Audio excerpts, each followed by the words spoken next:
Tractor मेरी कहानी।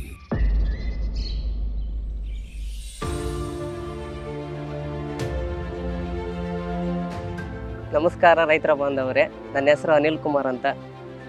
ನಾವು ಚಿತ್ರದುರ್ಗ ಜಿಲ್ಲೆ ಹೊಳಲ್ಕೆರೆ ತಾಲೂಕು ಗಂಗಸಮುದ್ರ ಗ್ರಾಮದಿಂದ ಮಾತಾಡ್ತಿರೋದು. ನಾವು ಮಹೇಂದ್ರ 265 XP ಪ್ಲಸ್ ಆರ್ಚರ್ಡನ್ನು ನಮ್ಮದು 10 ಎಕರೆ ಜಮೀನಿದೆ. ನಮ್ಮದು ಇನ್ನೊಂದು ದೊಡ್ಡ ಗಾಡಿ ಇದೆ, ಅದು ತೋಟದಲ್ಲಿ ಹೊಡೆಯೋಕ್ಕೆ ಅದು ಅಷ್ಟು ಇದು ಕಂಫರ್ಟಬಲ್ ಇಲ್ಲ ಅಂತೇಳಿ ನಮಗೆ ಮಹೇಂದ್ರದವರು ಹೊಸ ಗಾಡಿ ಸಣ್ಣ ಗಾಡಿ ಆರ್ಚರ್ಡ್ ಬಿಟ್ಟಿರೋದ್ರಿಂದ 33 HP ಗಾಡಿ ಆಗಿರೋದ್ರಿಂದ ಯಾವುದೇ ಥರ ಕೆಲಸ ಆಗಲಿ ಏನೇ ಆಗಿರಲಿ, ರೋಟೋವೇಟ್ರು ಯಾವುದೇ ಥರದ್ದಾಗಿರಲಿ ನಾವು ಈಸಿಯಾಗಿ ಕೆಲಸ ಮಾಡ್ತಿದ್ದೀವಿ. ಈ ಗಾಡಿ ಮೈಲೇಜು ಗಂಟೆಗೆ 2-2.5 ಲೀಟ್ರ್ ಕುಡಿತಿದೆ. ನಮಗೆ ಯಾವುದೇ ಥರದ ಇದು ಪ್ರಾಬ್ಲಮ್ ಏನೂ ಆಗ್ತಿಲ್ಲ, ಚೆನ್ನಾಗಿ ಬರ್ತಿದೆ. ಆಮೇಲೆ ಇದರಿಂದ ಹಣ ಏನೂ ಉಳಿತಾಯ ಆಗ್ತಿದೆ.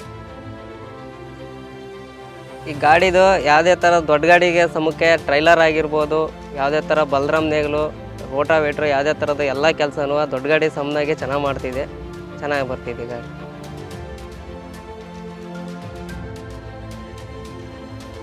ಯಾವುದೇ ಥರ ಪ್ರಾಬ್ಲಮ್ ಮಾಡಿಲ್ಲ. ನಾವು 8 ಅಡಿ ದಾಯ್ದಾಗೂ ಆರಾಮಾಗೆ ಅಡಿಕೆ ತೋಟದಲ್ಲಿ ಕಟ್ ಮಾಡಿ ಹೊಡಿತಾ ಇದ್ದೀವಿ.